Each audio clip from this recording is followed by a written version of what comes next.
내 손은 언제나 떨렸어. 붓을 쥐면 더욱 심하게 떨렸지. 하지만 캔버스에 닿는 순간만큼은 그 떨림이 멈췄다. 어머니는 그것이 신의 축복이라고 말했어. 나는 그것이 저주라는 걸 훨씬 나중에야 알게 되었지. 어머니가 죽던 날 나는 17이었어. 작업실 바닥에 쓰러진 어머니를 발견했을 때 그녀의 눈은 이미 초점을 잃고 있었지. 구급차가 오기 전에 어머니가 내 그림을 조심해. 그게 마지막이었어. 경찰은 심장마비라고 결론 내렸지. 48의 나이에 찾아온 갑작스러운 죽음. 이상한 점은 없었어. 모두가 그렇게 믿었지. 나를 제외하고는. 어머니의 장례식에 그가 나타났어. 빅터 아벨. 당대 최고의 화가. 나의 스승. 아니, 한때 나의 스승이었던 남자. 힘든 시간이겠구나. 내 어머니는 훌륭한 분이셨어. 그의 목소리는 부드러웠지. 하지만 나는 그의 눈에서 무언가를 보았어. 안도감. 아주 짧은 순간이었지만 나는 분명히 봤거든. 고맙습니다, 선생님. 힘든 시기일수록 예술에 집중하는 것이 도움이 될 거야. 언제든 다시 내 스튜디오로 오렴. 내게는 재능이 있으니까. 재능. 그 단어가 내 가슴에 비수처럼 꽂혔지. 3년 전 나는 빅터 아벨의 스튜디오에서 공부했어. 그곳에서 내 재능이 꽃 피우기 시작했지. 하지만 어느 날 내가 그린 그림들이 사라졌어. 12점의 습작들. 나는 도난 신고를 하려 했지만 빅터는 내가 착각했을 거라고 말했지. 그림들은 아마 버려졌을 거라고. 초보자의 습작 따위는 보관할 가치가 없다고 말이야. 6개월 후 빅터 아벨의 신작 전시회가 열렸어. 나는 초대장을 받았지. 갤러리에 들어서는 순간 나는 숨이 막혔어. 벽에 걸린 그림들. 그것은 내 그림이었어. 정확히는 내 그림의 구도와 색감, 그 모든 것을 그대로 베낀 작품들이었지. 하지만 서명은 빅터 아벨의 것이었어.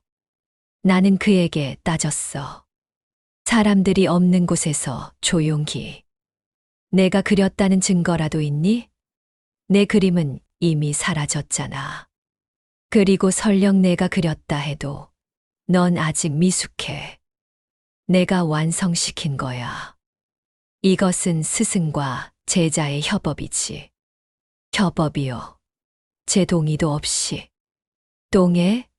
넌 내게서 배운 모든 기술로 그 그림들을 그렸어. 그러니 엄밀히 말하면 그것은 내 기술이야. 내가 그저 붓을 잡았을 뿐이지. 나는 법적 조치를 취하려 했어. 하지만 증거가 없었지. 내 습작들은 모두 사라졌고 빅터의 그림들은 법적으로 그의 창작물이었어. 더욱이 빅터 아벨은 이미 유명했지. 나는 무명의 화가 지망생일 뿐이었어. 그래서 나는 물러섰지. 그의 스튜디오를 떠났어. 혼자 그림을 그렸어. 하지만 마음 한구석에는 언제나 분노가 끓고 있었지. 그리고 어머니가 죽던 날 그 분노는 의심으로 변했어. 어머니는 빅터와 나의 관계를 알고 있었거든. 그녀는 내가 빅터의 스튜디오를 떠날 때 기뻐했어. 그리고 그녀는 말했었지. 빅터 아벨이 위험한 사람이라고. 그의 주변에서 너무 많은 사람들이 이상하게 죽거나 사라졌다고. 나는 어머니의 말을 당시에는 믿지 않았어. 하지만 이제는 달랐지. 나는 조사하기 시작했어. 빅터 아벨의 과거를, 그의 주변 사람들을. 그리고 나는 발견했어. 패턴을. 빅터가 무명이던 시절, 그에게는 5명의 동료 화가가 있었어. 그들은 함께 작업하고 함께 전시했지. 하지만 20년 사이에 그들은 모두 죽었어. 한 명은 자살, 한 명은 교통사고, 한 명은 약물 과다 복용, 한 명은 익사, 마지막 한 명은 화재로. 그리고 각각의 죽음 후 빅터는 새로운 스타일의 그림을 선보였지. 죽은 화가들의 스타일과 놀랍도록 유사한.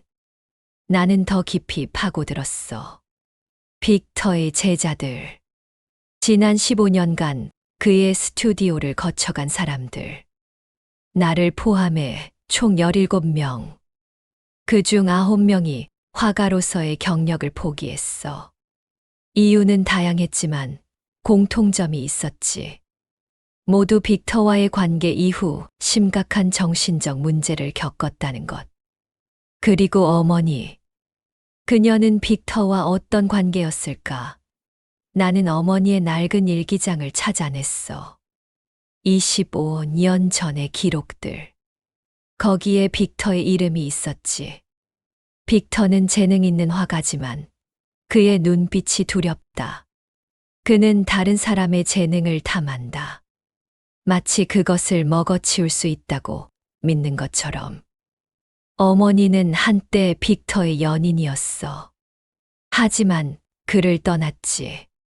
그리고 25년 후 빅터의 제자가 된 내가 그의 스튜디오를 떠나자 어머니가 죽었어. 우연일까? 아니면 나는 결심했어. 진실을 밝혀내겠다고. 그리고 만약 빅터가 정말로 어머니를 죽였다면 그에게 복수하겠다고. 하지만 어떻게? 경찰에 신고해봤자 증거가 없어. 법적으로 그를 무너뜨릴 방법도 없지. 그렇다면 남은 방법은 하나. 그의 세계에서 그의 방식으로 그를 무너뜨리는 것. 나는 빅터에게 편지를 썼어. 다시 그의 제자가 되고 싶다고. 어머니의 죽음 이후 방황했지만 이제 예술에 집중하고 싶다고. 그가 말했던 대로. 일주일 후 답장이 왔어. 짧고 간결했지. 언제든 환영이야. 넌 특별한 재능을 가졌으니까. 나는 웃었어. 쓴 웃음이었지. 그렇다. 나는 특별한 재능을 가졌다. 빅터는 그것을 훔쳤다. 그리고 이제 나는 그 재능으로 그를 파괴할 것이다. 빅터의 스튜디오는 파리 16구에 있었어. 센 강이 내려다 보이는 오래된 건물의 최상층. 높은 천장과 넓은 창문. 자연광이 하루 종일 쏟아져 들어오는 완벽한 작업 공간이었지. 3년 만에 다시 찾은 그 익숙한 나무 계단. 매 발걸음마다 과거의 기억들이 되살아났어. 여기서 나는 처음으로 유화의 기법을 배웠지. 저기 구석에서 나는 밤을 새워 정물화를 그렸고, 그리고 저 큰 창문 아래에서 나는 내 그림들이 사라진 것을 발견했었어. 빅터의 목소리가 들렸지. 들어와. 스튜디오는 변하지 않았더군. 여전히 테레비뉴와 유화 물감 냄새가 가득했어. 빅터는 대형 캔버스 앞에 서 있었지. 돌아왔구나. 네, 선생님. 3년이 지났지만 그는 거의 변하지 않았어. 50대 중반의 나이지만 여전히 건장했지. 회색빛 머리카락이 약간 늘었을 뿐. 그의 눈은 여전히 날카로웠어. 나를 꿰뚫어보는 듯한 시선. 어머니를 잃은 후 많이 힘들었겠구나. 괜찮습니다. 이제 다시 그림에 집중하고 싶어요. 마치 상품을 평가하는 것 같았지. 내 손 여전히 떨리는구나. 미세하게 떨리고 있었어. 네. 하지만 그림을 그릴 때는 괜찮습니다. 그래, 그게 중요하지. 예술가의 신경증은 때로 축복이 되기도 하니까. 샌 강이 햇빛에 반짝이고 있었어. 넌 재능이 있어. 아주 특별한 재능. 하지만 그 재능을 제대로 활용하지 못하고 있지. 기술이 부족해서가 아니야. 내게 부족한 건 용기야. 용기요? 그래. 진정한 예술은 경계를 넘어야 해. 안전한 곳에 머물러서는 위대해질 수 없어. 넌 너무 조심스럽게 그림을 그려. 마치 무언가를 두려워하는 것처럼. 나는 입술을 깨물었어. 그의 말이 맞았지. 나는 두려웠어. 내 그림이 가진 무언가를. 하지만 그건 빅터가 알 필요 없는 일이었어. 가르쳐 주세요. 그 용기를 갖는 방법을. 빅터는 미소 지었어. 만족스러운 표정이었지. 좋아. 하지만 이번엔 규칙이 있어. 넌 내가 시키는 대로만 그려야 해. 질문하지 말고, 의심하지 말고, 그저 따라야 해. 그래야만 내 안에 진정한 재능이 깨어날 거야. 알겠습니다, 선생님. 좋아. 그럼 시작하자. 우선 내 작업 공간을 마련해 줄게. 빅터는 나를 스튜디오 한쪽 구석으로 안내했어. 작은 이젤과 물감, 붓들이 준비되어 있었지. 마치 내가 올 것을 미리 알고 있었다는 듯이. 오늘은 기본부터 다시 시작하자. 정물화를 그려봐. 테이블 위에 몇 가지 물건들이 배치됐어. 오래된 책, 사과 하나, 금속 촛대. 클래식한 구성이었지. 나는 캔버스 앞에 앉았어. 손이 떨렸지. 하지만 캔버스에 붓을 대는 순간 떨림이 멈췄어. 시간이 얼마나 지났는지 몰랐네. 빅터는 내 뒤에 서서 지켜보고 있었어. 그의 시선이 느껴졌지. 무겁고 집요한 시선. 해가 기울 무렵 그림은 완성되었어. 빅터가 그림을 들여다봤지. 오랜 침묵이 흘렀어. 흥미롭군. 그게 그가 한 유일한 말이었어. 나는 그의 표정을 읽으려 했지만 그는 이미 돌아서고 있었지. 오늘은 여기까지. 내일 다시 와. 스튜디오를 나왔어. 계단을 내려가면서 나는 내 손을 봤지. 물감이 묻어 있었어. 빨간색. 사과를 그리면서 사용한 색. 하지만 이상했어. 그 빨간색이 너무 선명했지. 마치 피처럼. 화장실 거울 속의 내 얼굴. 나는 웃고 있었어. 언제부터 웃고 있었는지 기억나지 않았지. 집으로 돌아가는 지하철 안에서 나는 생각했어. 계획을. 빅터를 무너뜨릴 완벽한 계획을. 첫 번째 단계는 그의 신뢰를 얻는 것이었지. 충실한 제자가 되는 것. 그가 나를 완전히 믿을 때까지. 두 번째 단계는 그의 비밀을 찾아내는 것. 어머니를 죽인 증거를. 세 번째 단계는 복수. 하지만 단순한 복수가 아니었어. 나는 그의 명성을 무너뜨릴 것이었지. 그가 평생 쌓아온 모든 것을. 그리고 그 계획의 핵심은 위작이었어. 완벽한 위작. 빅터 아벨의 스타일을 완벽하게 모방한 그림. 하지만 그 안에 치명적인 결함을 숨긴 그림. 전문가들이 발견하게 될 결함. 그의 다른 작품들도 의심받게 만들 결함. 나는 미소 지었어. 이번에는 의식적으로. 완벽한 계획이었지. 하지만 그때는 몰랐어. 내 그림이 가진 진짜 힘을. 그리고 그 힘이 가져올 끔찍한 결과를. 이틀째 되는 날, 나는 다시 스튜디오에 갔어. 빅터는 이미 작업 중이었지.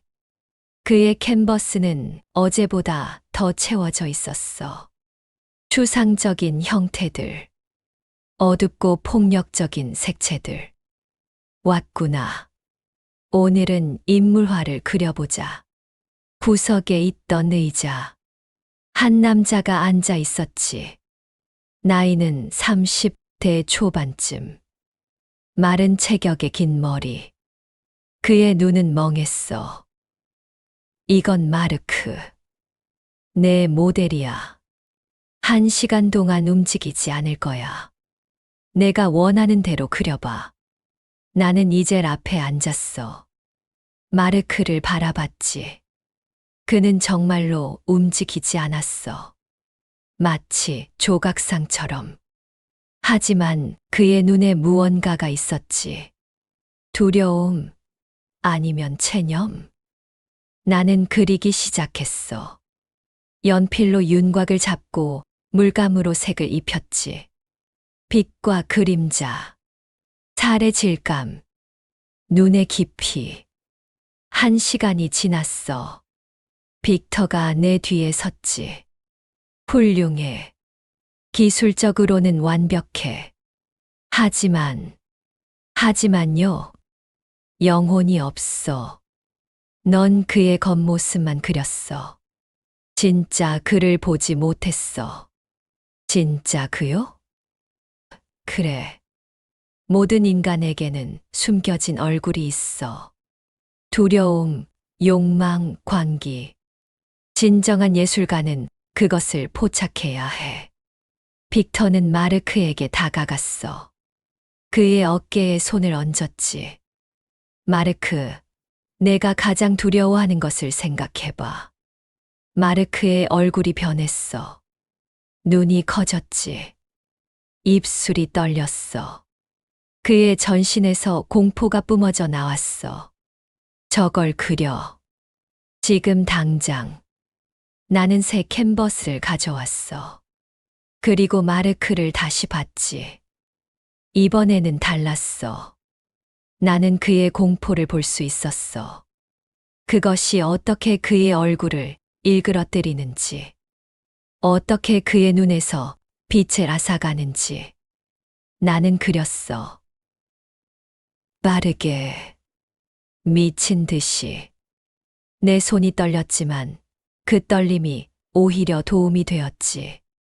선들이 불안정하게 흔들렸어. 그것이 마르크의 공포를 더욱 생생하게 만들었지.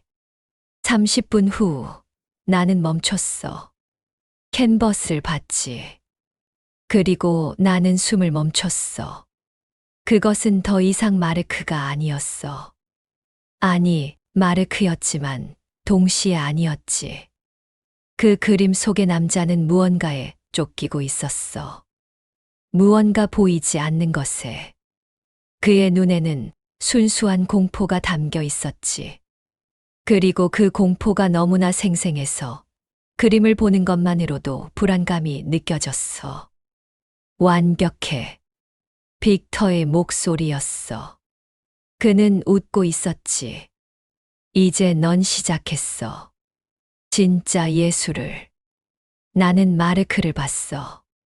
그는 의자에 쓰러져 있었지. 온몸이 땀으로 젖어 있었어. 빅터가 그에게 다가갔어. 일어나. 오늘은 끝났어. 마르크는 비틀거리며 일어났지. 그리고 내 그림을 봤어. 그의 얼굴이 창백해졌지. 저건 제가 아니에요. 내가 맞아. 진짜 내 모습이지. 빅터가 말했어. 마르크는 고개를 저으며 스튜디오를 나갔지. 서둘러. 마치 도망치듯이. 나는 불안했어. 방금 무슨 일이 일어난 걸까? 나는 그저 그림을 그렸을 뿐인데 왜 마르크는 그렇게 반응했을까? 걱정하지 마. 그는 원래 약한 애야. 빅터가 말했지. 넌 재능이 있어. 진짜 재능. 다른 사람들이 보지 못하는 것을 보는 재능. 그리고 그것을 캔버스에 담아내는 재능. 하지만, 제 그림이 사람들에게 영향을 미치는 것 같아요. 이상한 방식으로. 빅터는 웃었어. 낮고 깊은 웃음이었지. 모든 위대한 예술은 사람들에게 영향을 미쳐. 그게 예술의 힘이야. 넌 그 힘을 가졌어. 이제 그걸 제대로 사용하는 법을 배워야 해. 그날 밤 나는 잠을 이루지 못했어. 마르크의 얼굴이 계속 떠올랐지. 그림 속의 얼굴이 아니라 그림을 보았을 때 그의 얼굴. 그 공포, 그 절망. 나는 일어났어. 어머니의 작업실. 죽기 전까지 그녀가 사용하던 공간. 나는 그녀의 그림들을 꺼내봤지. 풍경화가 대부분이었어. 평화롭고 아름다운 풍경들. 하지만 자세히 보면 그 안에도 무언가 불안한 것이 숨어 있었지. 그림자들이 너무 깊었어.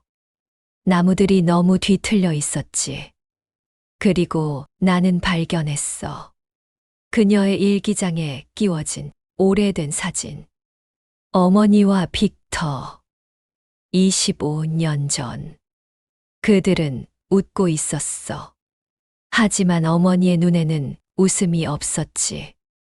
사진 뒷면에 뭔가 적혀 있었어. 어머니의 글씨체였지. 그는 재능을 훔친다. 조심해. 나는 사진을 내려놓았어. 손이 떨렸지. 분노 때문인지 두려움 때문인지 알 수 없었어. 다음 날 아침 뉴스를 봤어. 한 남자가 생강에 투신했다는 소식. 생존자는 없었지. 사진이 공개되었어. 나는 그를 알아봤지. 마르크였어. 마르크의 죽음은 사고로 처리되었어. 목격자들은 그가 다리 위에서 갑자기 뛰어내렸다고 증언했지. 유서는 없었어. 그의 가족들은 충격에 빠졌지. 그에게는 자살할 이유가 없었다고 했어. 나는 장례식에 가지 않았어. 갈 수 없었지. 내가 그린 그림이 그를 죽였다는 죄책감이 나를 짓눌렀어. 빅터는 장례식에 다녀왔더군. 그는 아무렇지 않았어. 불행한 일이야. 하지만 그는 원래 불안정했어. 언젠가 일어날 일이었지. 제 그림 때문 아닐까요? 빅터는 나를 날카롭게 쳐다봤어. 내 그림이 사람을 죽일 수 있다고 생각해. 모르겠어요. 하지만 그는 제 그림을 본 후 이상해졌어요. 그건 우연이야. 넌 스스로를 과대평가하고 있어. 그림은 그저 그림일 뿐이야. 하지만 나는 알았어. 그것이 우연이 아니라는 것을. 내 그림에는 무언가가 있었어. 무언가 위험한 것이. 나는 조사를 시작했지. 빅터의 과거 제자들을. 특히 그의 스튜디오를 떠난 후 문제를 겪은 사람들을. 17명 중 9명. 나는 그들을 찾아갔어. 첫 번째는 소피였어. 32살. 한때 유망한 화가였지만 지금은 작은 화랑에서 일하고 있었지. 나는 그녀를 카페에서 만났어. 빅터 아벨. 그 이름은 듣고 싶지 않아요. 그녀의 목소리는 떨렸어. 왜요? 무슨 일이 있었나요? 소피는 잠시 망설이다가 입을 열었지. 6년 전 저는 그의 제자였어요. 재능이 있다고 했죠. 저를 스타로 만들어 주겠다고. 저는 믿었어요. 열심히 그렸어요. 제 모든 걸 쏟아부었죠. 그런데요. 어느 날 제 그림들이 사라졌어요. 모두 다 6개월치 작업이요. 빅터는 제가 잘못 보관했다고 했어요. 하지만 저는 알아요. 그가 가져갔다는 걸. 그리고 1년 후 그의 전시회에서 저는 제 그림들을 봤어요. 그의 서명이 붙은 채로. 나는 숨을 들이켰어. 내 경험과 똑같았지. 왜 고소하지 않았어요? 증거가 없었어요. 그리고 두려웠어요. 뭐가요? 소피의 손가락이 하얗게 질렸어. 빅터는 이상해요. 그는 사람들의 재능을 빨아들여요. 말 그대로요. 그의 곁에 있으면 점점 그릴 수 없게 돼요. 아이디어가 떠오르지 않아요. 손이 말을 듣지 않아요. 마치 뭔가가 제 안에서 빠져나가는 것 같았어요. 지금도 그림을 그리시나요? 소피는 고개를 저었어. 못 그려요. 시도는 해요. 하지만 캔버스 앞에 서면 공포가 밀려와요. 그림을 그리면 뭔가 나쁜 일이 일어날 것 같은 느낌. 그래서 포기했어요. 나는 다른 제자들도 만났어. 모두 비슷한 이야기를 했지. 사라진 그림들, 도난당한 아이디어들, 그리고 빅터와의 시간 이후 찾아온 정신적 문제들. 하지만 그것만이 아니었어. 그들 중 몇몇은 더 기묘한 이야기를 했지. 그의 스튜디오에는 지하실이 있어요. 38살의 전직 제자 장이 말했어. 그곳은 금지구역이에요. 아무도 들어갈 수 없죠. 하지만 어느 날 밤 저는 그곳에서 소리를 들었어요. 비명 같은, 아니면 울음 같은. 확실하지 않아요. 하지만 분명 사람의 목소리였어요. 확인해 봤어요? 못했어요. 문이 잠겨 있었으니까. 그리고 다음 날 빅터에게 물어봤더니 그는 제가 환청을 들은 거라고 했어요. 스트레스 때문이라고. 하지만 저는 알아요. 그게 환청이 아니었다는 걸. 나는 점점 더 확신하게 되었어. 빅터 아벨은 위험한 사람이라는 것을. 그리고 어머니의 죽음은 단순한 사고가 아니었다는 것을. 하지만 증거가 필요했지. 법적인 증거. 나는 사설 탐정을 고용했어. 그에게 빅터의 동료, 화가들의 죽음을 조사해달라고 했지. 20년 전의 사건들. 3주 후 탐정이 보고서를 가져왔어. 두꺼운 파일이었지. 나는 그것을 읽으며 경악했어. 첫 번째 죽음. 레옹 뒤랑. 자살. 20년 전. 그는 빅터의 가장 친한 친구였어. 재능 있는 풍경화가. 그가 죽기 일주일 전 빅터와 큰 다툼이 있었지. 목격자에 따르면 레옹은 빅터가 자신의 그림을 훔쳤다고 주장했어. 빅터는 부인했지. 일주일 후 레옹은 자신의 스튜디오에서 목을 매 죽은 채 발견되었어. 두 번째 죽음. 이사벨 르블랑. 교통사고. 18년 전. 그녀는 빅터의 연인이었어. 재능 있는 초상화가. 그들은 2년간 함께 살았지. 하지만 어느 날 이사벨은 빅터를 떠나려 했어. 그녀는 친구에게 빅터가 위험하다고 말했지. 사흘 후 그녀는 차에 치여 죽었어. 뺑소니였지. 범인은 잡히지 않았어. 세 번째 죽음. 앙투안 모로. 약물 과다 복용. 15년 전. 그는 빅터와 함께 전시회를 준비하고 있었어. 하지만 전시회 일주일 전 앙투안은 자신의 아파트에서 죽은 채 발견되었지. 공식적으로는 사고였어. 하지만 그의 가족들은 그가 마약을 하지 않았다고 주장했지. 네 번째 죽음. 클로드 베르나르. 익사. 12년 전. 그는 빅터의 멘토였어. 나이 든 화가로 빅터에게 많은 것을 가르쳤지. 하지만 말년에 그들의 관계는 악화되었어. 클로드는 빅터가 변했다고 말했지. 탐욕스러워졌다고. 그는 센강에서 죽은 채 발견되었어. 술에 취해 물에 빠진 것으로 추정되었지. 다섯 번째 죽음. 마리 듀퐁. 화재. 10년 전. 그녀는 빅터의 비평가였어. 그의 작품이 독창성이 없다고 주장했지. 다른 화가들의 스타일을 훔친다고. 그녀의 집에 불이 났어. 원인은 불명. 그녀는 탈출하지 못했지. 5명. 모두 빅터와 가까웠거나 그와 대립했던 사람들. 그리고 모두 의문스러운 죽음을 맞았어.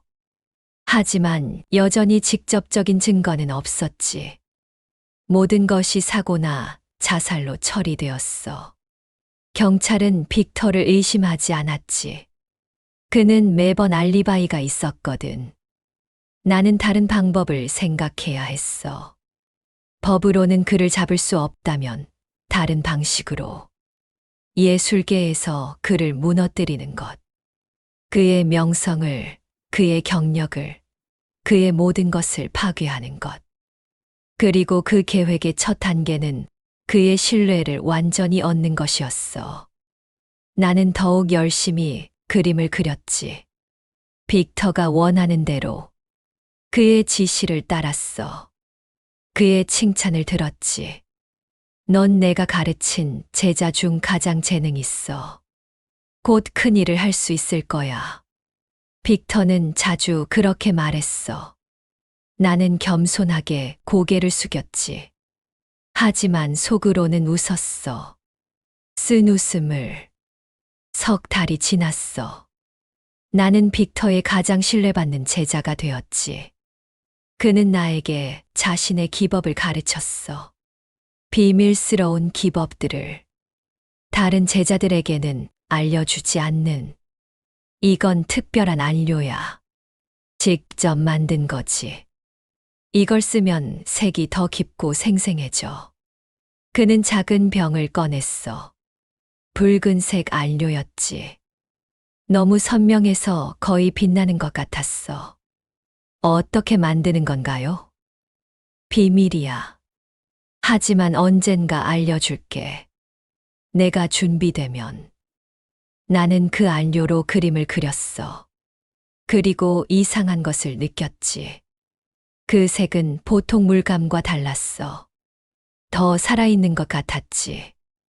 마치 숨을 쉬는 것처럼. 그날 밤 나는 빅터의 스튜디오에 몰래 남았어. 그가 집으로 돌아간 후 나는 지하실을 찾아야 했지. 장이 말했던 그곳을. 스튜디오는 어두웠어. 가로등 불빛만이 창문으로 들어왔지. 나는 조심스럽게 움직였어. 지하실 입구는 작업실 뒤편에 있었어. 무거운 나무 문. 잠겨 있었지. 나는 자물쇠를 살펴봤어. 오래된 것이었지. 나는 가방에서 철사를 꺼냈어. 인터넷에서 배운 방법으로 조심스럽게 자물쇠를 열었지. 딸깍. 문이 열렸어.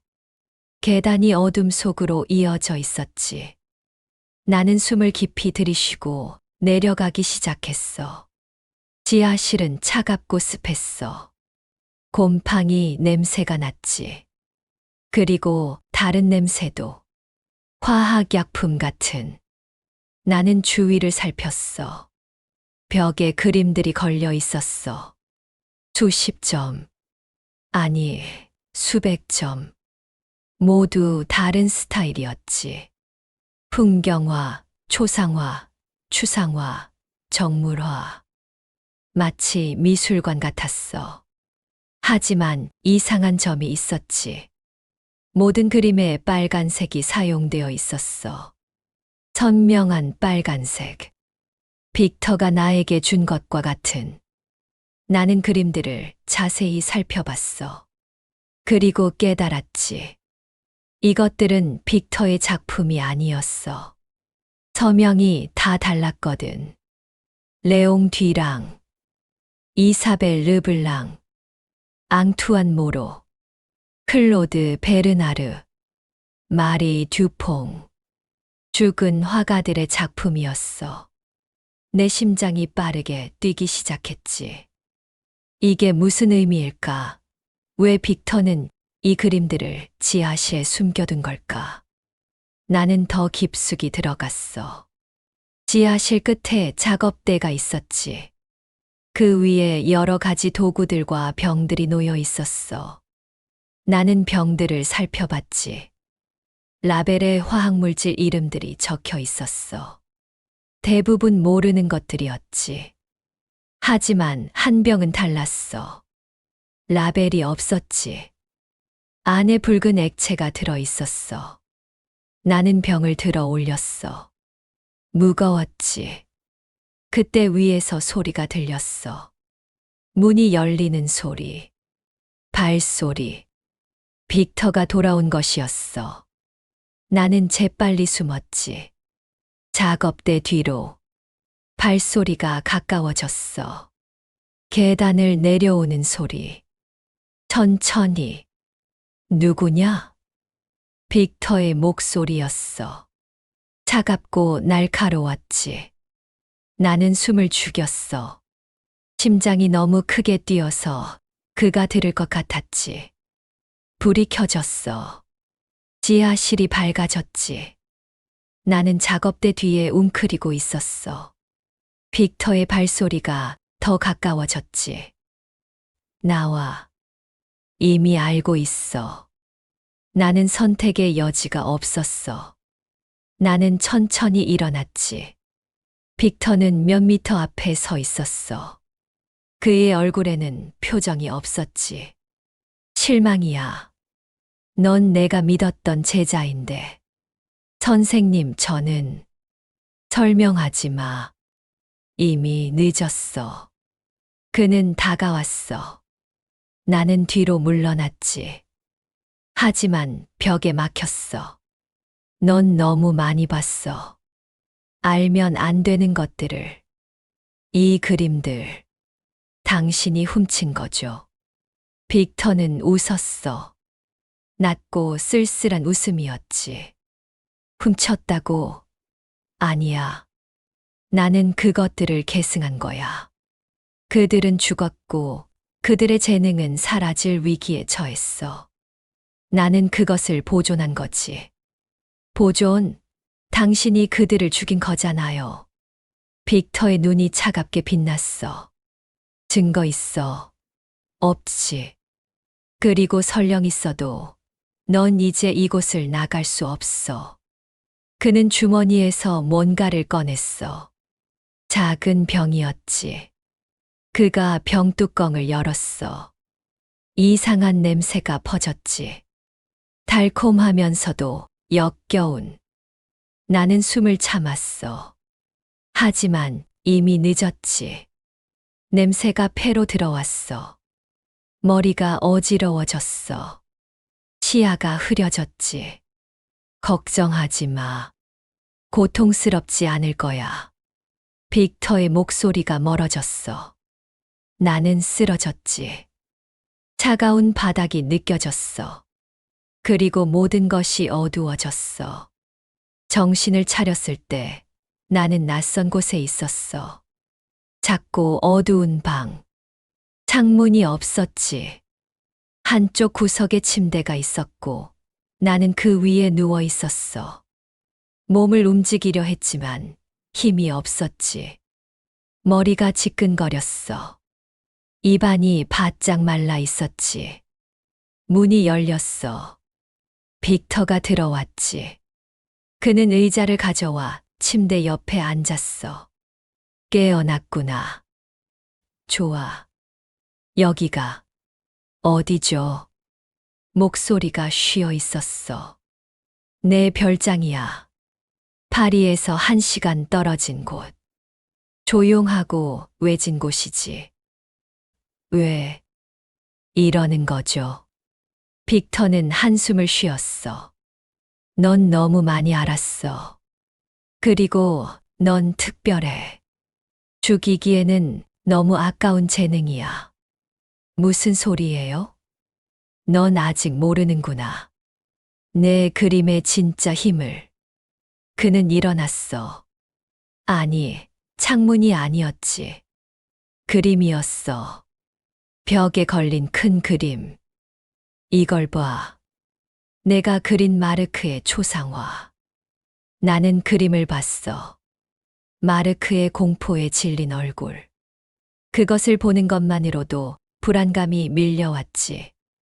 이 그림은 특별해. 단순히 감정을 표현한 게 아니야. 그것을 담았어. 진짜 공포를. 그리고 그 공포는 전염돼. 이 그림을 보는 사람은 같은 공포를 느끼지. 점점 더 강하게. 그게 무슨. 마르크는 내 그림을 보고 죽었어. 그림 속의 공포가 그를 집어삼켰거든. 그는 견디지 못했지. 그래서 스스로 목숨을 끊었어. 나는 숨이 막혔어. 아니에요. 그럴 리 없어요. 그럴 리 있어. 넌 특별한 재능을 가졌어. 감정을 물질화하는 재능. 그것을 캔버스에 가두는 재능. 그리고 그 감정은 살아있어. 숨 쉬고 자라고 퍼져나가지. 빅터는 다시 내게로 다가왔어. 내 어머니도 같은 재능을 가졌었어. 하지만 그녀는 그것을 두려워했지. 사용하지 않으려 했어. 그래서 평범한 풍경화만 그렸지. 하지만 넌 달라. 넌 그 힘을 받아들일 수 있어. 어머니를 당신이 죽인 거죠. 빅터는 잠시 침묵했어. 그녀는 내가 나에게 돌아오는 것을 막으려 했어. 내 재능이 위험하다고 말하면서. 하지만 나는 내 재능이 필요했어. 그래서 어쩔 수 없었어. 분노가 치솟았어. 나는 침대에서 일어나려 했지만 몸이 말을 듣지 않았지. 그녀에게 그림을 보여줬어. 특별한 그림을. 공포와 절망으로 가득한. 그녀는 그것을 보고 심장마비를 일으켰지. 완벽한 살인이었어. 증거도 없고 의심도 없어. 미친놈. 미쳤다고? 아니야. 난 예술가야. 진정한 예술가. 그리고 진정한 예술은 희생을 요구해. 나는 그를 쳐다봤어. 그의 눈에는 광기가 어려 있었지.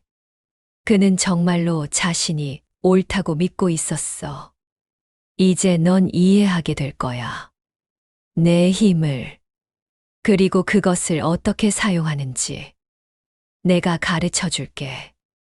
절대 당신을 따르지 않을 거예요. 빅터는 슬픈 표정을 지었어. 그렇게 말하지 마. 넌 선택의 여지가 없어. 여기서 나갈 수 없거든. 그리고 곧 넌 깨닫게 될 거야. 내가 나를 필요로 한다는 것을. 그는 방을 나갔어. 문이 잠기는 소리가 들렸지. 나는 혼자 남았어. 어둠 속에서. 공포와 분노와 절망이 뒤섞였지. 하지만 그 무엇보다 강한 것은 결심이었어. 나는 빠져나갈 것이다. 그리고 빅터를 무너뜨릴 것이다. 어떤 대가를 치르더라도. 며칠이 지났어. 정확히 며칠인지는 알 수 없었지. 창문이 없어서 시간의 흐름을 알 수 없었거든. 빅터는 하루에 3번 식사를 가져왔어. 그리고 매번 나에게 말했지. 그림을 그려. 내 힘을 받아들여. 그러면 자유를 줄게. 나는 거부했어. 하지만 시간이 지날수록 힘들어졌지. 고독이 나를 갉아먹었어. 어둠이 나를 질식시켰지. 그리고 나는 깨달았어. 빅터의 말이 맞았다는 것을. 나는 그림을 그리고 싶었어. 너무나 간절히. 그것은 단순한 욕구가 아니었어. 필요였지. 마치 숨을 쉬는 것처럼.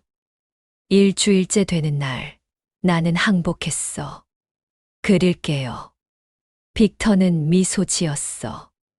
만족스러운 표정이었지. 현명한 선택이야. 그는 캔버스와 물감, 붓을 가져왔어. 나는 오랜만에 붓을 쥐었지. 손이 떨렸어. 하지만 캔버스에 닿는 순간 떨림이 멈췄지. 무엇을 그릴까요? 내가 원하는 걸 그려. 내 안에 있는 감정을. 지금 이 순간 느끼는 모든 것을. 나는 그리기 시작했어. 분노를 그렸지. 빅터에 대한. 어머니를 죽인 그에 대한. 공포를 그렸어. 이 상황에 대한. 내 운명에 대한. 절망을 그렸지. 갇힌 것에 대한. 자유를 잃은 것에 대한. 시간이 얼마나 지났는지 몰랐어. 나는 그저 그렸지. 미친 듯이. 모든 것을 쏟아부었어. 그리고 완성되었어. 나는 그림을 봤지. 그것은 추상화였어. 하지만 그 안에 형태가 있었지. 뒤틀린 형태들. 비명을 지르는 듯한. 색은 어둡고 폭력적이었어. 검은색, 붉은색, 회색이 소용돌이쳤지. 그리고 그림을 보는 것만으로도 느껴졌어. 그 안에 담긴 감정들이. 분노, 공포, 절망. 그것들이 살아있었어. 숨을 쉬고 있었지. 빅터가 그림을 봤어. 그의 얼굴이 창백해졌지. 하지만 그는 웃었어.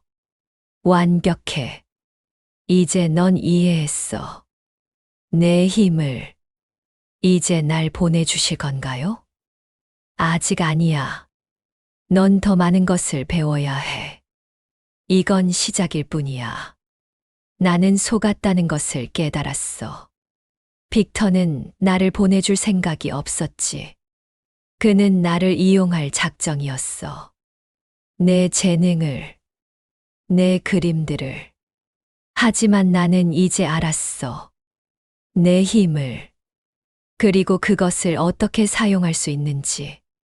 다음 날, 빅터가 식사를 가져왔을 때 나는 말했어.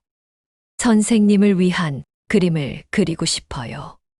빅터는 놀란 표정을 지었지. 날 위한.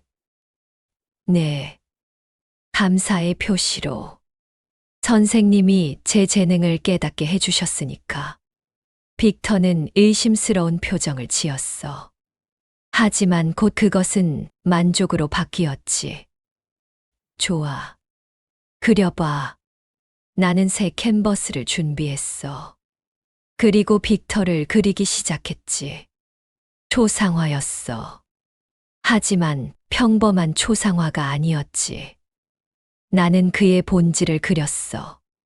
그의 탐욕을. 그의 광기를.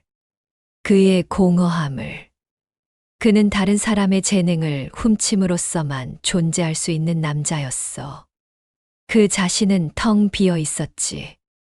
나는 그것을 모두 담았어. 캔버스에, 색으로, 형태로. 3일 후, 그림이 완성되었어. 빅터는 그것을 보고 웃었지. 훌륭해. 정말 훌륭해. 넌 나를 완벽하게 포착했어. 하지만 그는 몰랐어. 그 그림이 무엇을 담고 있는지. 그것이 그에게 무엇을 할지. 나는 기다렸어. 그리고 며칠 후 변화가 시작되었지. 빅터는 그림을 자신의 방에 걸어두었어. 매일 그것을 봤지. 그리고 점점 이상해졌어. 그는 불면증에 시달리기 시작했지. 악몽을 꾸었어. 식욕을 잃었어. 초조해했지. 이상해. 뭔가 이상해. 그는 중얼거렸어. 하지만 그림을 떼어낼 생각은 하지 못했지. 그림은 그를 매혹시켰어. 동시에 파괴했지. 2주일 후, 빅터는 거의 미쳐 있었어. 그는 밤새 비명을 질렀지. 자신의 방을 어지럽혔어. 거울을 깨뜨렸지. 나는 기회를 노렸어. 어느 날 밤, 빅터가 악몽에 시달리며 방에 갇혀 있을 때, 나는 내 방문을 열었어. 그는 잠그는 것을 잊었지. 나는 조용히 복도를 지나 현관으로 갔어. 문이 잠겨 있었지만 열쇠가 근처 탁자에 있었지. 나는 별장을 빠져나왔어. 밖은 추웠지. 별들이 빛나고 있었어. 나는 달렸어. 숲을 통과해. 길을 찾을 때까지. 새벽녘, 나는 작은 마을에 도착했어. 경찰서를 찾았지. 하지만 뭐라고 말해야 할까? 빅터가 나를 감금했다고. 증거가 있나? 그가 어머니를 죽였다고. 어떻게 증명하지? 나는 망설였어. 그리고 다른 결정을 내렸지. 나는 파리로 돌아갔어. 내 아파트로. 그리고 계획을 세우기 시작했어. 복수의 계획을. 파리로 돌아온 나는 한 달 동안 숨어 지냈어. 빅터가 나를 찾을 것이 분명했지. 하지만 그는 찾지 못했어. 아마도 그는 여전히 내 그림이 만들어낸 광기에 시달리고 있었을 거야. 나는 그 시간을 이용해 준비했어. 완벽한 위작을. 빅터 아벨의 스타일을 완벽하게 모방한 그림. 하지만 그 안에 치명적인 결함을 숨긴 그림. 위작을 만드는 것은 어렵지 않았어. 나는 그의 제자였으니까. 그의 모든 기법을 알고 있었지. 붓질의 방향, 색의 배합, 구도의 구성, 그리고 무엇보다 그의 특별한 안료를. 하지만 그것만으로는 부족했어. 진짜 빅터 아벨의 작품처럼 보이려면 더 많은 것이 필요했지. 출처, 역사, 신뢰성. 나는 미술 역사가들을 조사했어. 그중 한 명을 골랐지. 필립 르네. 50대의 전문가. 빅터 아벨의 작품을 연구한 사람. 하지만 최근 재정적 어려움을 겪고 있었어. 나는 그를 만났어. 작은 카페에서. 제가 빅터 아벨의 초기 작품을 발견했습니다. 필립의 눈이 빛났어. 초기 작품이요. 어디서요? 제 어머니의 유품 중에서요. 어머니는 25년 전에 빅터를 알았습니다. 나는 준비한 이야기를 풀어놓았어. 어머니가 빅터에게서 선물로 받은 그림이라고. 하지만 어머니는 그것의 가치를 몰랐다고. 최근에야 내가 그것이 빅터의 작품일지도 모른다는 것을 깨달았다고. 그림을 볼 수 있을까요? 물론입니다. 나는 사진을 보여줬어. 내가 그린 위작의 사진. 빅터의 초기 스타일을 완벽하게 모방한 풍경화. 필립은 사진을 자세히 들여다봤어. 오랜 시간. 그의 손이 떨렸지. 놀랍군요. 정말 놀라워요. 이것은 진품일 수 있습니다. 확실한가요? 물론 실물을 봐야 확실히 알 수 있죠. 하지만 사진만 봐도 붓질, 색감, 구도 모두 빅터의 초기 작품과 일치합니다. 감정을 부탁드려도 될까요? 필립은 고개를 끄덕였어. 당연하죠. 언제 실물을 가져올 수 있나요? 일주일 후에요. 그 일주일 동안 나는 그림을 완벽하게 만들었어. 인공적으로 노화시켰지. 캔버스를 낡게 보이게 했어. 물감에 미세한 균열을 만들었지. 액자도 25년 전 것으로 보이도록 처리했어. 그리고 가장 중요한 것. 결함을 심었지. 아주 작고 미묘한 결함. 일반인은 절대 알아차릴 수 없지만 전문가라면 결국 발견할 수밖에 없는 결함. 그것은 안료의 성분이었어. 빅터의 특별한 붉은 안료. 나는 그것을 분석했지. 그리고 충격적인 사실을 발견했어. 그 안료에는 인간의 혈액이 섞여 있었어. 처음에는 믿을 수 없었지. 하지만 반복된 분석 결과는 같았어. 빅터는 자신의 물감에 피를 섞고 있었어. 누구의 피인지는 알 수 없었지. 하지만 짐작은 갔어. 죽은 화가들의. 나는 소름이 돋았어. 빅터는 단순히 그림을 훔친 것이 아니었어. 그는 화가들 자체를 자신의 예술에 흡수하고 있었지. 하지만 이것이 기회였어. 나는 위자계 같은 안료를 사용했어. 하지만 약간 다른 배합으로. 전문가들이 분석하면 이상함을 느낄 만큼. 하지만 명확히 가짜라고 단정할 수는 없을 만큼. 일주일 후 나는 필립에게 그림을 가져갔어. 그의 사무실에서. 그는 그림을 받아들고 감탄했지. 아름답군요. 정말 아름다워요. 그는 여러 가지 검사를 했어. 현미경으로 붓질을 확인했지. 자외선으로 물감을 검사했어. 캔버스의 나이를 측정했지. 모든 것이 일치합니다. 이것은 진품입니다. 확실한가요? 99% 확실합니다. 나머지 1%는 빅터 본인의 확인을 위한 것이고요.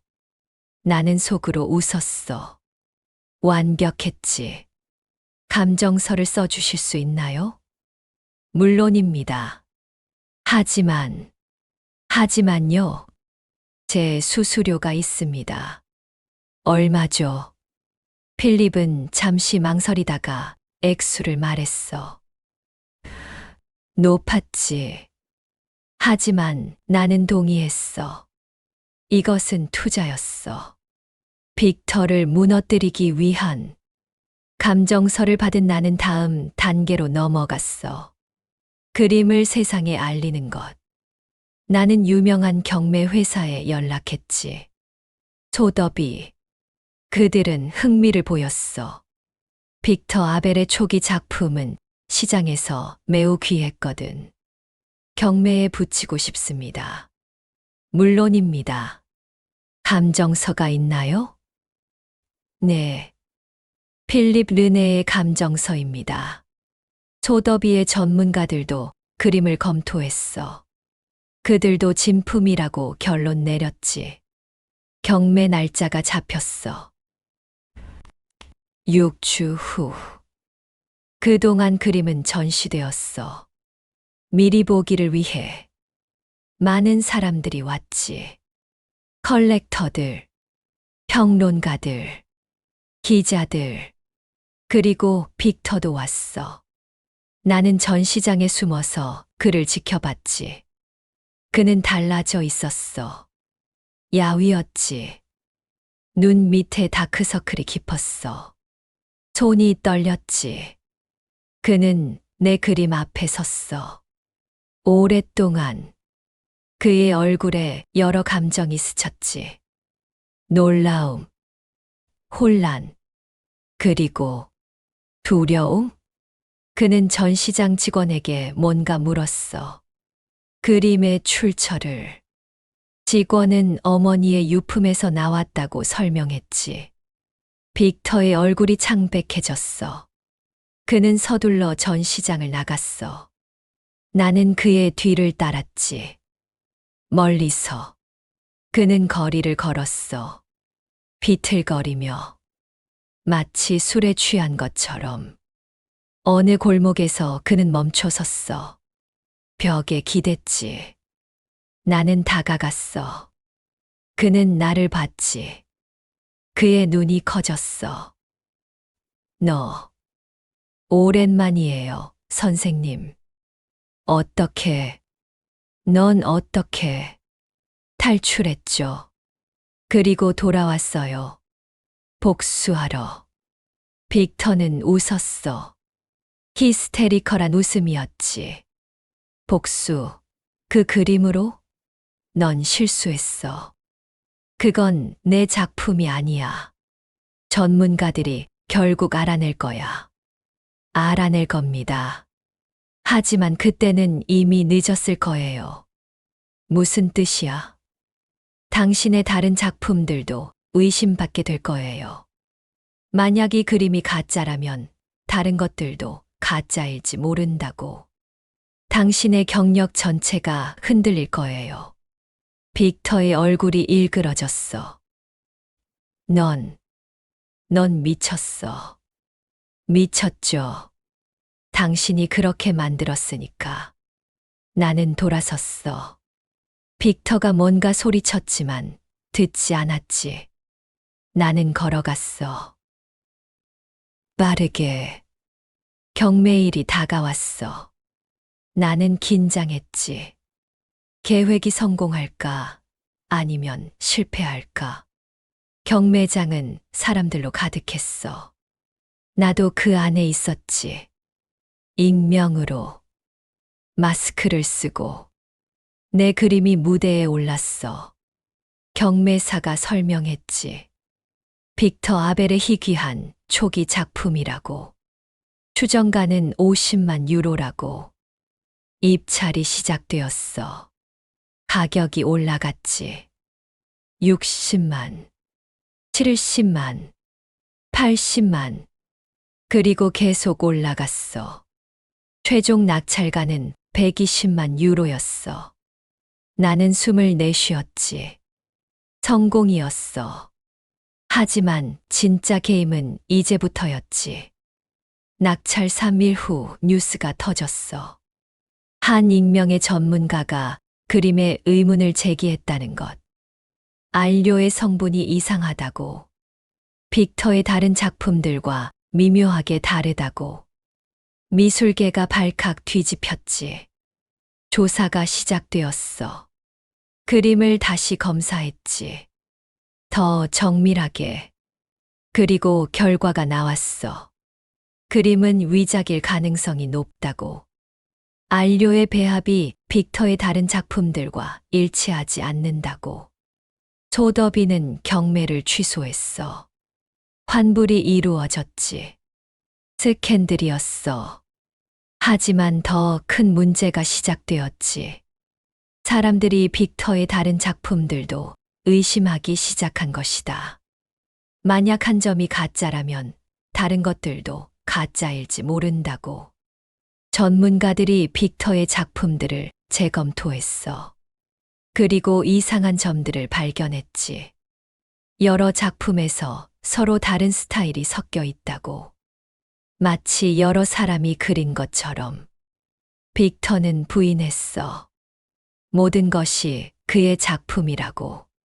하지만 사람들은 믿지 않았지. 의심은 눈덩이처럼 커졌어. 그리고 결정적인 증거가 나왔어. 한 기자가 빅터의 과거를 파헤쳤지. 그의 주변에서 죽은 화가들을. 그들의 작품과 빅터의 작품 사이의 유사성을. 빅터 아벨은 표절자다. 헤드라인이 터졌어. 전 세계 언론이 다뤘지. 빅터의 명성은 하루아침에 무너졌어. 갤러리들이 그의 작품을 내렸어. 컬렉터들이 작품을 반환했지. 전시회가 취소되었어. 빅터 아벨은 끝났다. 나는 그것을 지켜봤어. 텔레비전으로, 인터넷으로, 신문으로. 그리고 나는 느꼈지. 만족감을, 복수의 달콤함을. 하지만 동시에 공허함도 느꼈어. 이것으로 충분한가? 어머니가 돌아오는 것은 아니었지. 빅터가 벌을 받긴 했지만 법적으로는 아니었어. 그는 여전히 자유로웠지. 그리고 무엇보다 내 그림의 저주는 계속되고 있었어. 위작 스캔들 이후 석 달이 지났어. 빅터는 대중 앞에서 사라졌지. 그의 스튜디오는 폐쇄되었어.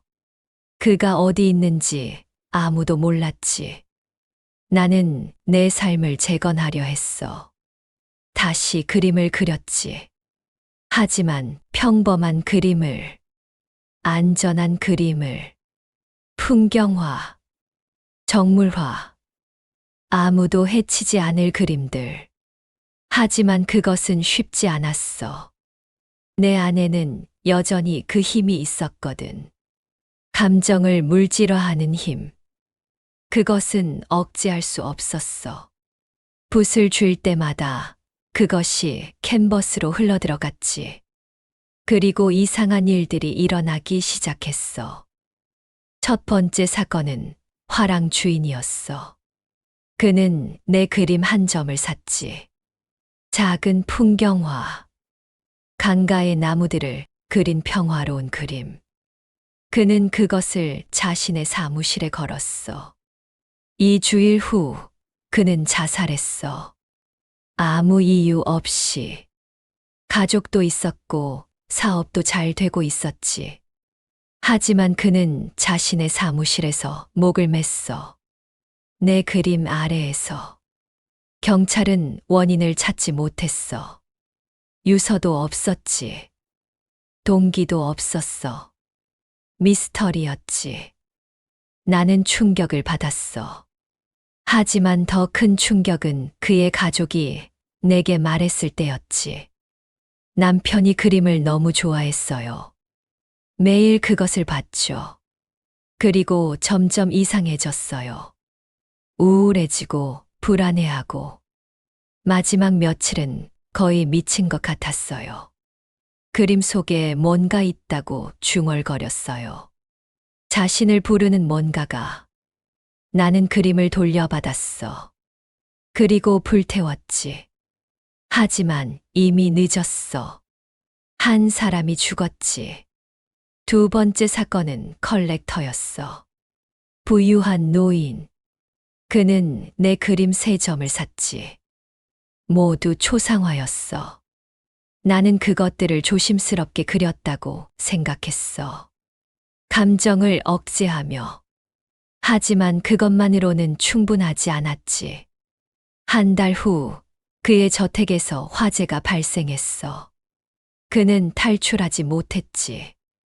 그의 시신은 내 그림들이 걸린 방에서 발견되었어. 소방관들은 이상한 점을 보고했어. 화재의 원인을 찾을 수 없다고.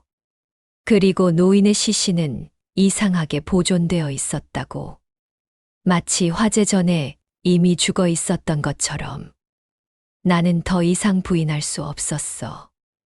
내 그림은 저주받았다. 그것을 보는 사람들을 죽였다. 어떻게든 나는 그림 그리기를 멈췄어. 완전히. 붓을 내려놓았지. 캔버스를 치웠어. 물감을 버렸지. 하지만 그것으로 충분하지 않았어.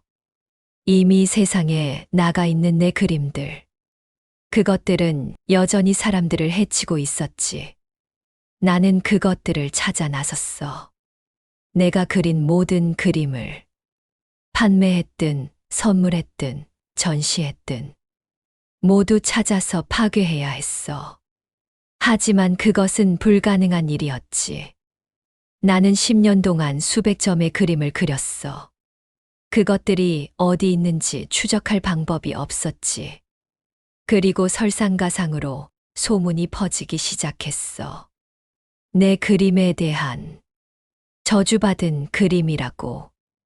보는 사람을 죽인다고. 미신을 믿는 사람들은 두려워했어. 하지만 다른 사람들은 오히려 흥미를 느꼈지. 컬트적인 인기가 생겼어. 사람들이 내 그림을 찾았지. 더 높은 가격을 지불하며. 나는 공개적으로 경고했어. 인터뷰에서, SNS에서. 내 그림은 위험하다고. 사지 말라고. 보지 말라고. 하지만 그것은 역효과를 냈어. 사람들은 더욱 열광했지. 금지된 과실의 매력. 그리고 사망자가 늘어났어. 하나씩, 둘씩. 모두 내 그림과 연관이 있었지. 나는 죄책감에 짓눌렸어. 이것은 내 잘못이었어. 나는 괴물이었다. 내 손이 닿는 모든 것을 죽이는 괴물. 어느 날 밤 나는 결심했어. 더 이상 견딜 수 없었지. 나는 죽어야 했다. 그래야 이 저주가 끝날 것이었다. 나는 샌 강으로 갔어. 한밤중 다리 위에 섰지. 아래로 어두운 물이 흘렀어. 차갑고 무심하게. 나는 뛰어내리려 했어. 하지만 그때 누군가가 내 팔을 잡았지. 멈춰.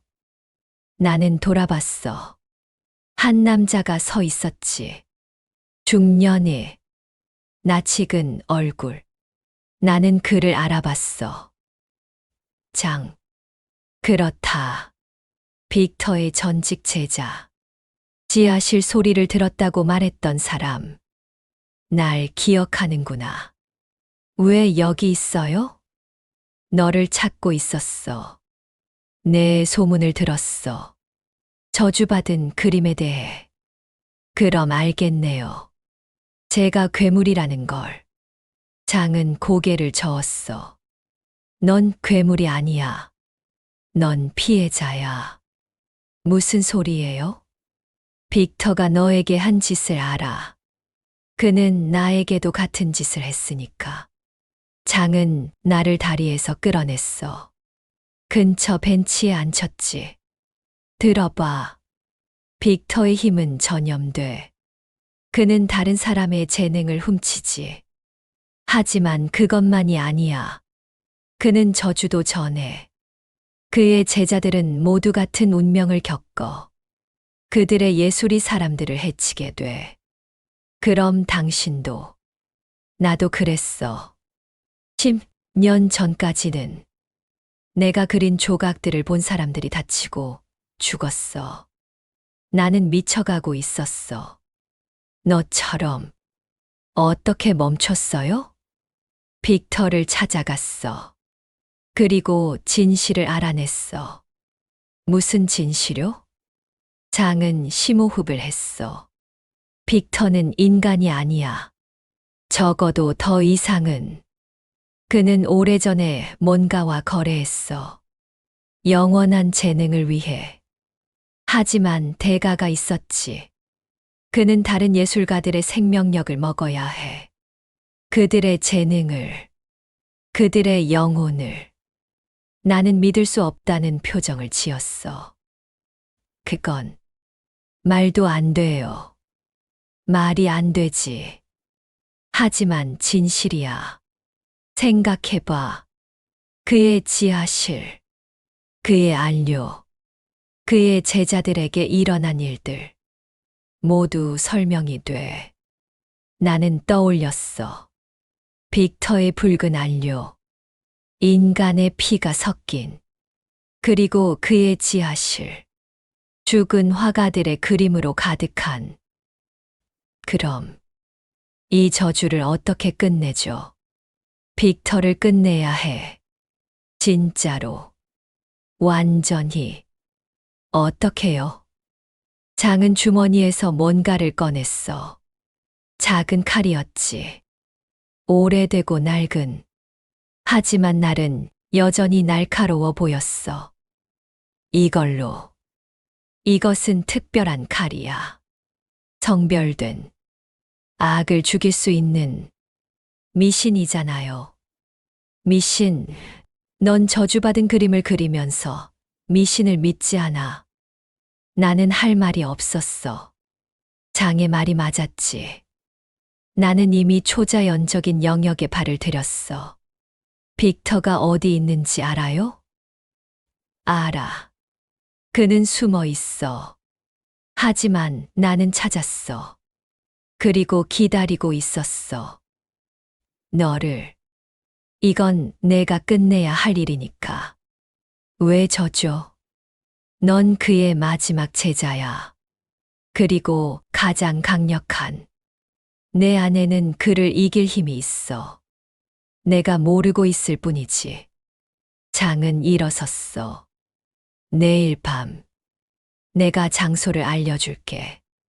준비해. 이것은 내 인생의 마지막 그림이 될 거야. 그는 떠났어. 나는 벤치에 혼자 남았지. 손에 든 칼을 내려다봤어. 그것은 차갑고 무거웠어. 나는 집으로 돌아갔어. 잠을 이룰 수 없었지. 생각들이 머릿속을 맴돌았어. 빅터, 저주, 복수, 그리고 끝. 다음 날 저녁 장에게서 문자가 왔어. 주소와 시간, 자정. 나는 준비했지. 칼을 챙겼어. 그리고 한 가지 더. 마지막 캔버스. 작은 것. 그리고 물감과 붓. 만약 장의 말이 맞다면, 만약 빅터가 정말로 인간이 아니라면, 칼만으로는 부족할지도 몰랐어. 나는 내 방식이 필요했지. 내 무기가. 내 저주받은 재능이. 자정이 되기 직전 나는 그 장소에 도착했어. 파리 외곽에 버려진 공장. 오래전에 폐쇄된. 장이 입구에서 기다리고 있었지. 왔구나. 빅터가 여기 있어요? 아내. 혼자. 그는 약해졌어. 내 위작 스캔들 이후로. 그의 힘은 명성에서 나오거든. 사람들이 그를 믿지 않으면 그는 약해져. 우리는 안으로 들어갔어. 공장은 어둡고 황폐했지.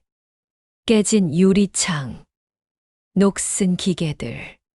쥐들이 어둠 속에서 움직였어. 우리는 계단을 올랐어. 2층으로, 3층으로, 그리고 맨 꼭대기층에 도착했지. 큰 방이 있었어. 한때 사무실이었을 것. 이제는 텅 비어 있었지. 하지만 한가운데 누군가 있었어. 빅터였다. 그는 바닥에 앉아 있었어.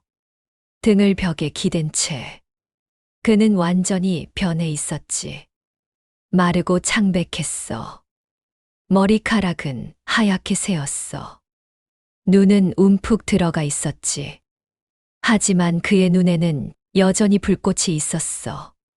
광기의 불꽃이. 왔구나. 내 마지막 걸작이. 그의 목소리는 쉬어 있었어. 간신히 들릴 정도였지. 끝이에요, 빅터. 나는 칼을 꺼냈어. 빅터는 웃었지. 히스테리컬한 웃음이었어. 끝. 아니야. 이것은 시작이야. 넌 이해하지 못해. 예술은 영원해. 당신의 예술은 죽음이에요. 고통이에요. 모든 위대한 예술은 그래. 아름다움과 고통. 그것들은 하나야. 나는 다가갔어. 천천히. 빅터는 움직이지 않았어.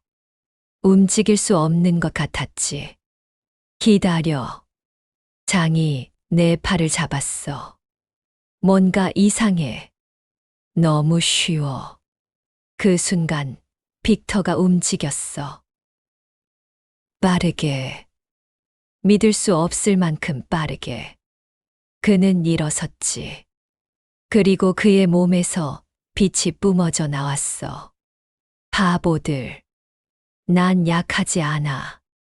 난 단지 기다리고 있었어. 너를. 빛이 점점 강해졌어. 나는 눈을 가렸지. 장이 비명을 질렀어. 빛이 사라졌을 때 빅터는 변해 있었어. 더 이상 노인이 아니었지. 젊고 강했어. 그리고 그의 뒤에 형상들이 있었어. 그림자 같은 인간의 형태였지만 뒤틀린 내 컬렉션이야. 내가 거둔 예술가들. 그들은 이제 나의 일부지. 그림자들이 움직이기 시작했어. 우리를 향해. 장이 앞으로 나섰지. 그의 손에 뭔가 빛났어. 부적 같은 것. 도망쳐. 내가 해야 할 일을 해. 하지만 그림이야. 내 그림으로 그를 봉인해. 그게 유일한 방법이야. 나는 이해했어.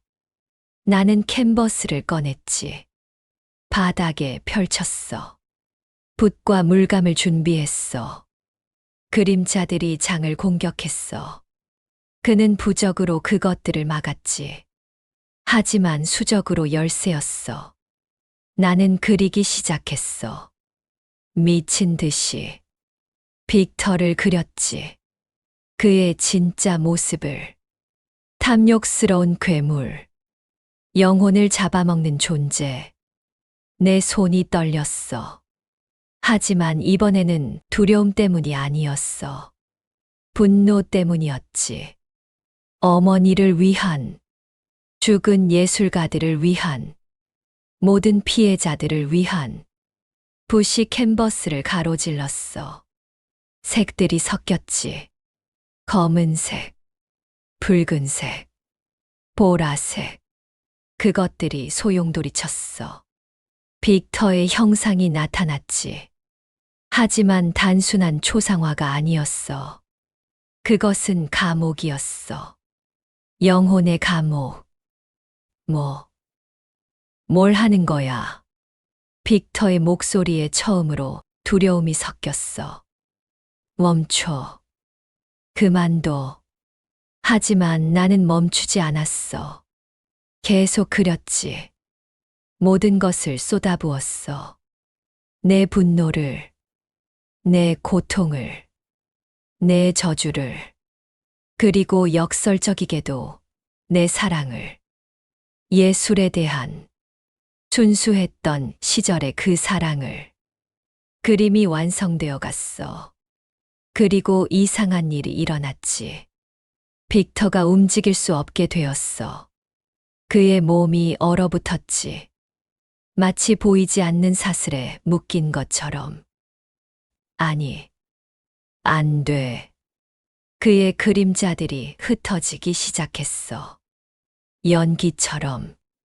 그들은 비명을 질렀지. 고통스러운 비명. 아니면 해방의 비명. 알 수 없었어. 마지막 붓질.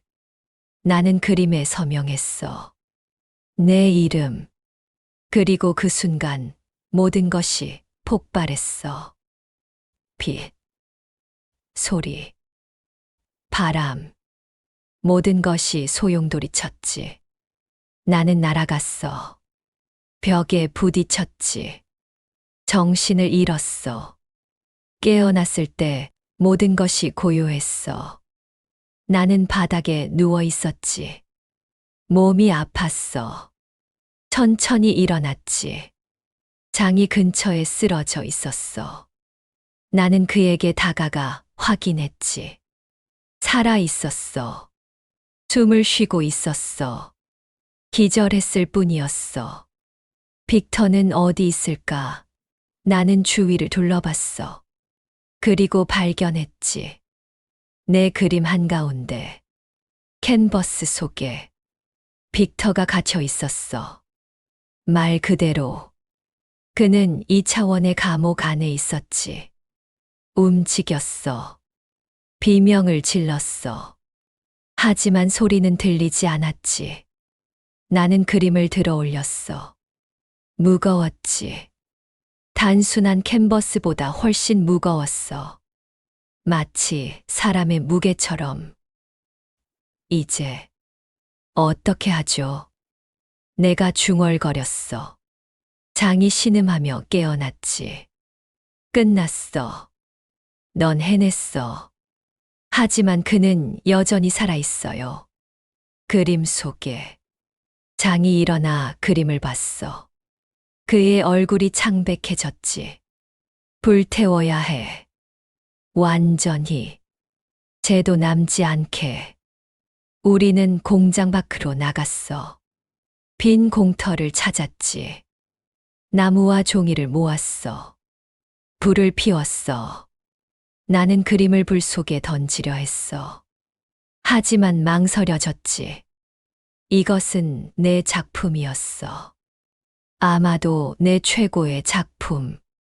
그리고 빅터를 태우면 나는 살인자가 되는 것일까? 망설이지 마. 그는 이미 죽었어. 인간으로서는 내가 하는 건 단지 마무리일 뿐이야. 장의 말이 맞았어. 나는 심호흡을 하고 그림을 불 속에 던졌지. 불길이 캔버스를 감쌌어. 그리고 이상한 소리가 들렸지. 비명. 수십, 수백의 비명.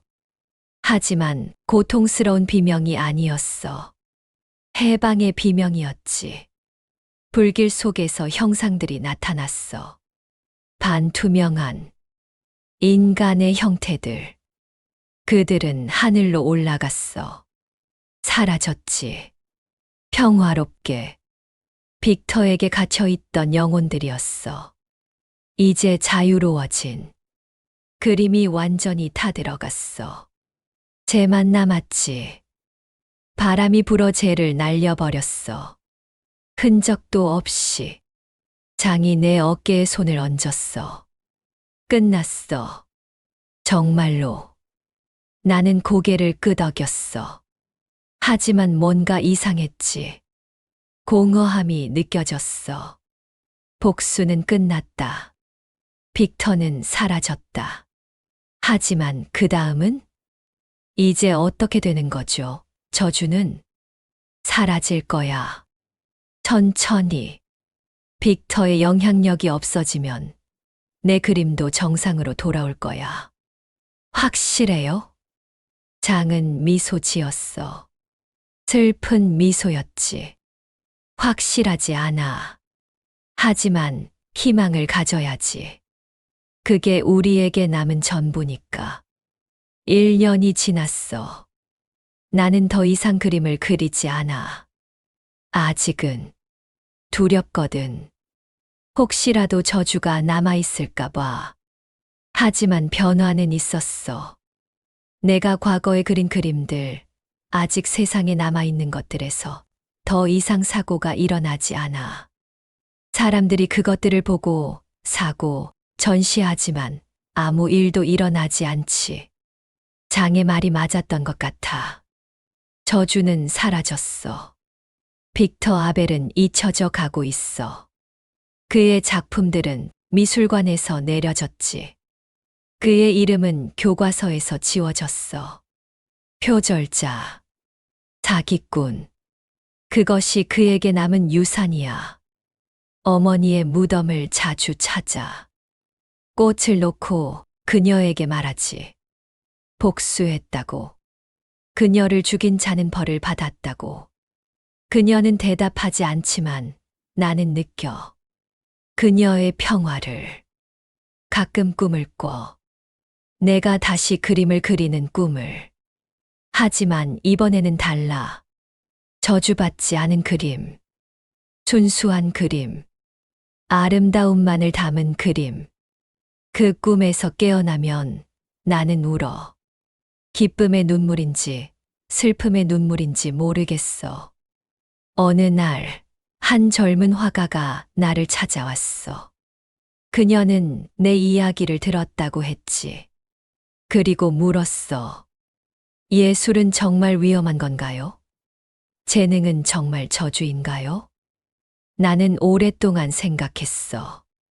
그리고 대답했지. 예술은 위험할 수 있어요. 하지만 그것은 예술 자체의 잘못이 아니에요. 그것을 사용하는 사람의 마음에 달렸죠. 만약 탐욕으로 예술을 한다면 그것은 저주가 돼요. 하지만 사랑으로 한다면 그것은 축복이 될 수 있어요. 그럼 당신은 다시 그림을 그릴 건가요? 나는 창밖을 봤어. 햇빛이 쏟아지고 있었지. 새들이 날아다녔어. 아이들이 웃으며 놀고 있었고, 언젠가는 준비되면, 두려움이 아닌 사랑으로 그릴 수 있게 되면, 그녀는 미소 지었어. 그리고 떠났지. 나는 혼자 남았어. 그날 밤, 나는 오랜만에 작업실에 들어갔어. 먼지가 쌓인 캔버스들, 마른 물감들, 낡은 붓들. 나는 그것들을 천천히 정리하기 시작했어.